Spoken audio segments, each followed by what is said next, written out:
तो हेलो दोस्तों, welcome to जामिन एमएलटी ट्यूटोरियल। सो गाइस, आज हम डिस्कस करने जा रहे हैं ब्लड डोनर एलिजिबिलिटी। मतलब कोई भी डोनर है वो कब एलिजिबल होता है ब्लड डोनेशन के लिए, तो हम आज यही देखेंगे। तो सबसे पहले जो पॉइंट दिया हुआ है वो age should be between 18 to 65। जो एज होनी चाहिए डोनेशन के लिए वो 18 टू 65 के बीच में होनी चाहिए। उससे कम या ज़्यादा हो तो वो एलिजिबल नहीं होगा। इसके बाद सेकंड नंबर पर आता है इंपॉर्टेंट, मोस्ट इंपॉर्टेंट पॉइंट है डोनेशन के लिए, haemoglobin should not be less then 12.5 ग्राम पर डेसीलीटर। जो हीमोग्लोबिन है वो 12.5 ग्राम पर डेसीलीटर से कम नहीं होना चाहिए, अदरवाइज आप एलिजिबल नहीं है। इसके बाद तीसरा जो पॉइंट है वो है weight should not be less than 50 kg। जो वेट है डोनर का वो 50 kg से कम नहीं होना चाहिए, अदरवाइज आप फिर भी एलिजिबल नहीं है। इसके बाद 4 पॉइंट है blood pressure should be normal. जो ब्लड प्रेशर है वो नॉर्मल होना चाहिए। 120/80 थोड़ा बहुत आगे पीछे चल जाता है, बट बहुत ज़्यादा नहीं होना चाहिए। इसके बाद blood sugar should be normal. Blood sugar level है वो नॉर्मल होना चाहिए। डायबिटिक पेशेंट ब्लड डोनेशन नहीं कर सकते, जो इंसुलिन ले रहे हैं वो ब्लड डोनेशन नहीं कर सकते। इसके बाद जो नेक्स्ट आता है, pulse and temperature should be normal. Body का पल्स एंड टेम्परेचर नॉर्मल होना चाहिए। Should not have hepatitis B, C, tuberculosis and HIV।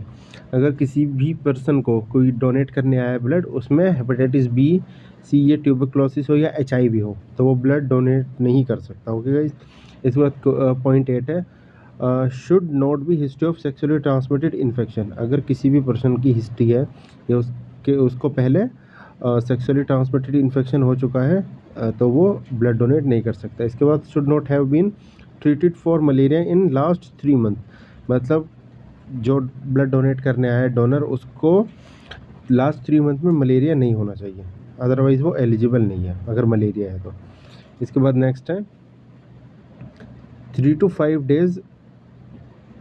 इसके बाद next 3 to 5 days must have pass since dental surgery treatment. मतलब dental surgery treatment अगर हमारा 3 से 5 दिन में हुआ है तो आप नहीं कर सकते। तो मतलब 3 से 5 दिन गुजर जाने चाहिए, 3 से 5 दिन के बाद हम ब्लड डोनेट कर सकते हैं। इसके बाद 11 पॉइंट है डोनेशन इंटरवल। कब हमें डोनेट करना चाहिए, कितने इंटरवल पे। तो 1 in 3 months फॉर फीमेल। अगर वो मेल, अगर मेल है तो एक बार करना चाहिए 3 मंथ में, एंड अगर फीमेल है तो 4 मंथ में एक बार करना चाहिए। ओके गाइस, क्लियर है। इसके बाद 12 पॉइंट है women should not B pregnant periods और ब्रेस्ट फीडिंग। मतलब जो वुमेन्स है अगर वो ब्लड डोनेट करना चाहती है तो एक सबसे पहले तो प्रेग्नेंट ना हो, पीरियड्स में ना हो, क्योंकि इसमें ऑलरेडी इतना सारा ब्लड लॉस हो जाता है, और ब्रेस्ट फीडिंग ना हो। Okay guys. देन इसके बाद 13 पॉइंट डिस्कस करते हैं। No tattoo should have been done anywhere on the body for 1 year। मतलब लास्ट 1 year में कोई भी टैटू ना हो बॉडी पे। अगर टैटू है लास्ट 1 year में बनवाया है तो आप डोनेट नहीं कर सकते, 1 साल हो जाना चाहिए उसको। इसके बाद नेक्स्ट पॉइंट है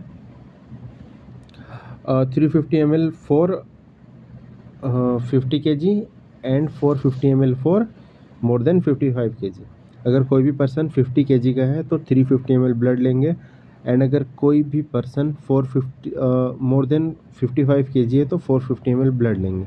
इसके बाद donor should not take alcohol before 24 hours of blood donation. मतलब कोई भी डोनर आता है अगर उसने 24 आवर्स में एल्कोहल कंज्यूम की है तो हम उसका ब्लड नहीं लेंगे। ओके, वो एलिजिबल नहीं होगा। Donor should not suffering from any bleeding disorder और taking aspirin blood thinner. Aspirin एक ब्लड थिनर होता है तो वो नहीं लेना चाहिए, और डोनर जो है वो उसको कोई भी ब्लीडिंग डिसऑर्डर नहीं होना चाहिए। Okay guys. इसके बाद नेक्स्ट पॉइंट है donor must not have epilepsy, thalassemia, sickle cell anaemia, heart disease, cancer या किडनी डिजीज़। मतलब कोई भी डोनर है सबसे पहले तो उसको एपिलेप्सी नहीं होना चाहिए, थैलेसीमिया नहीं होना चाहिए, सिकल सेल एनीमिया नहीं होना चाहिए, हार्ट डिजीज़ ना हो, कोई भी कैंसर ना हो, एंड किडनी डिजीज़ ना हो। अगर ये सब नहीं है तो वो एलिजिबल है, अगर इनमें से कोई भी है तो वो एलिजिबल नहीं माना जाएगा। Okay guys. इसके बाद नेक्स्ट आता है 18 point, donor should not take antibiotic before 24 hours of blood donation. मतलब ब्लड डोनेशन से पहले 24 आवर्स पहले हमें एंटीबायोटिक नहीं लेनी कोई भी। इसके बाद नेक्स्ट पॉइंट है donor should take proper sleep before donation. ये भी इंपॉर्टेंट पॉइंट है। अगर आप ब्लड डोनेट करना जा रहे हैं तो पहले प्रॉपर नींद लेनी है, 6 से 8 घंटे 7 घंटे इतनी नींद होनी चाहिए, इससे कम नींद में काम नहीं चलेगा, फिर आप एलिजिबल नहीं होगे। अगर आपकी नींद 1-2 घंटे की है या 3 घंटे की है, प्रॉपर नींद लो। ओके गाइज़, तो यार यही कुछ पॉइंट्स थे ब्लड डोनेशन के बारे में। तो आपको हमारी वीडियो कैसी लगी आप कमेंट करके बता सकते हैं। मिलते हैं नेक्स्ट वीडियो में, जब तक के लिए गुड बाय।